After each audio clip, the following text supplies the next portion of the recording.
there's all this talk about how Christmas is offensive because it really just, it's just for the Christians or something. I wrote an entire play about that. Christmas, in and of itself, is a term that the Catholic Church yielded for the birth of Christ. It just means the Mass of Christ, right? Right. Holiday is a far more offensive word. I just want to say that. It means holy day. So all this talk about how we can't say it's the Christmas season and that it's offensive to people, holiday is a far more offensive word than Christmas. I just want to get that out of the way. But anyway, we'll talk more on our Christmas holiday podcast. I'm sorry, I went off on a tangent. But anyway, back to what I was saying. Send your Christmas, Hanukkah, Kwanzaa, Ramadan. If you celebrate a holiday and it happens within the month of December or early January, send a greeting. I heard there's Jedis in England. Do they have any sort of holiday? Yeah, Christmas.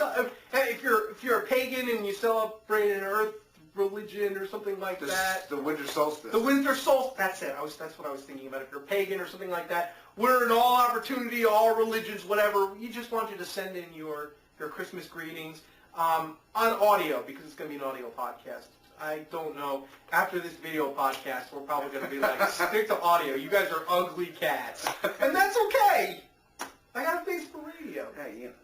You like my chops? Look at this head. Sideburns? Come on. Yeah, bald head. Look at this head. Yeah, dude. Oh, you know what? I probably shouldn't do this, but I made a pact that I wasn't going to cut my hair for a year. And then somebody gave me a Flowbee for my birthday. Are you serious? Yeah, I got a Flowbee. A real Flowbee. A real Flowbee.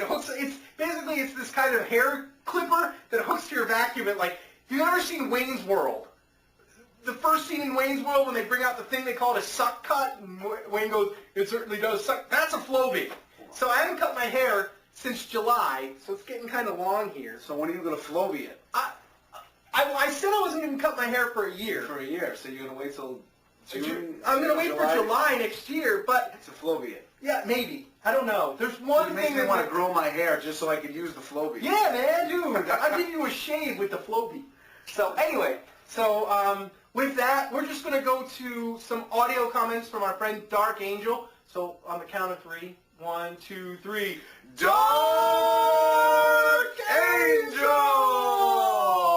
Guys, it's Dark Angel here, and we're here for another Lost podcast. I just wanted to give a shout out to two guys on the blogger Maven and TCLM who are doing a charity quilt for breast cancer. What a brilliant cause. I'm sure you guys, when they auction this thing, will give them all their support and help, and it's really nice to see something like this coming from our brilliant little community. Okay, I'm going to head off to bed in a moment because it's been a long day and I've got work in the morning. I just wanted to say that in this break I will be publishing a Lost-based short story. That should come out in the next couple of weeks, something to keep you entertained. And I'd also like to say a big thank you to all the support I've got for doing my little audio section on this podcast. I really enjoy doing this. It's a real blast, and I'm really glad you're enjoying and still listening. Okay, I'm going to go off to bed now and hand back to our brilliant hosts, David A. Dean and Steve Guglich in our New York studio, and this is Dark Angel saying namaste. Okay, so we're back. We're just about to go, but we just thought we would let you in on some of the shows we're watching. We do miss Lost. Yeah, we miss Lost. There's other fish in the sea. There's other shows. One thing I noticed, if you go to iTunes, we've got a lot of Heroes fans that listen to our podcast. Heroes is an awesome show. You know, I think it's a good show. Don't get me wrong. I will... Heroes is awesome. I think it's a good show. It's not as good as Lost. And it seems like every week I grow less and less enchanted with it. But it's still one of the better shows on television. Dude, Heroes is awesome. Uh-huh. That's all I have to say. Okay, so Heroes... we can agree that if you need to watch a show, watch Heroes. Right. Other shows I would recommend you watch, House on Fox. Never seen it. Great show if you like medical stuff. Also, Bones on Fox. Bones is like CSI with real characters. That's what I like about it. It's about a forensic anthropologist. They had this episode with this guy that buried these people underground and stuff like that. Honestly, it's the best hour of TV I've watched all year. Wow. You know, and... actually, one of my favorite television episodes of all time, there's an episode of The Practice that actually features, that's a good show. It features Henry Gale, Ben Linus. That's right. As kind of he's a compulsive liar or something like that. I remember watching that episode going, wow, that Michael Emerson. I was like, wow, was that a great episode. The first episode of The Practice features Michael Emerson, but that's beside the point. Other shows you're watching? Daybreak? Daybreak's not too bad. I mean, I've seen the first 2-hour pilot, and I gotta say I love the twist about that how he wakes up with the injuries. I think that's really cool. I missed the second one. I haven't seen it yet. What I like about it is it's executive produced by Rob Bowman, who's the guy he's one of the executive producers who's on the X-Files. Oh, so that one right. guy on the X-Files that kept showing up and killing everybody, and the guy with the Russian name that I can't remember, and the FBI director. Yes. Who's Mitch Pledgey, who was the best horror villain ever in the movie Shocker. So anyway, there's some good shows. Daybreak. So I mean, Daybreak's okay. It's okay. You know, it's no loss. It's no loss, that's for sure. But there are very few shows that could be lost. You know, and so many shows have tried, like The Nine. I've been watching The Nine. The problem with The Nine is that it's not. Well, the first episode was so great. All the stuff in the bank is great. Right. It's just the crux of the show is, it's like, imagine if Lost were just like 2 minutes on the island and then all flashback. Like, I really wish, the problem with The Nine is they want you to love these characters, but since we don't know enough of what happened in the bank, once we're only getting snippets and it's very linear, in 52 hours, I just think they're telling it in a far too conventional fashion. Right. Well, they're trying to bide their time because they're hoping that it'll last 8 years probably. But I mean, and then you find out the reason that the two weren't. This week you found out the reason why the two lovers were no longer lovers, and then you're like, well, so? And then they talked about it. They didn't show it, and I'm like, show me it. I want to see what's going on. I don't want you to talk about it. This is television. It's not the.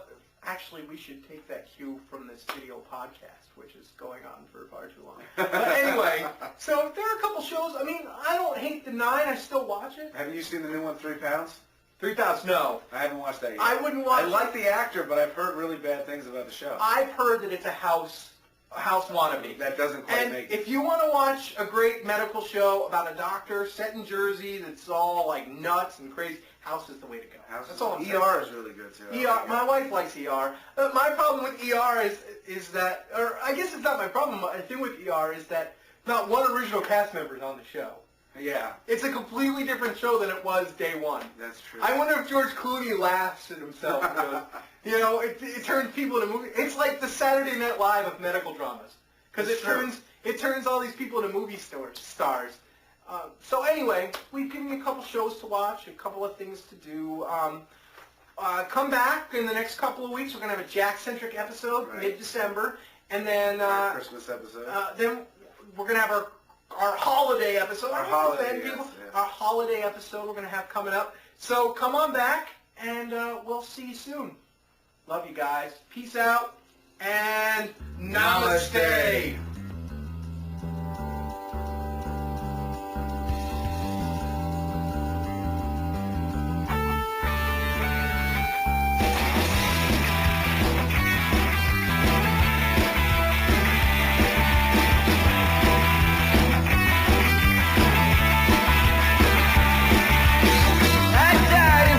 All the outline, my body in Tiffany blue. When I died, I drove right in and swam with the dolphins and Lisa Frank and you. My funeral was beautiful. Oh, we got it for days on end. Thank God I'm cut, 'cause of my kind of luck. I'll be up on the block, front of all of my friends. This is what you get. This is what you get. This is the schedule. This is the set. It's unpredictable as you forget. This is low, you can bet. I know. This is what you get. This is the schedule. This is the set. It's unpredictable as you forget. That is low, you can bet. I know.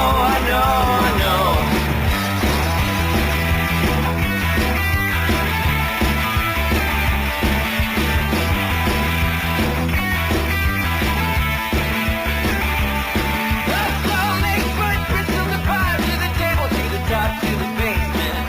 Blow by blow, kinds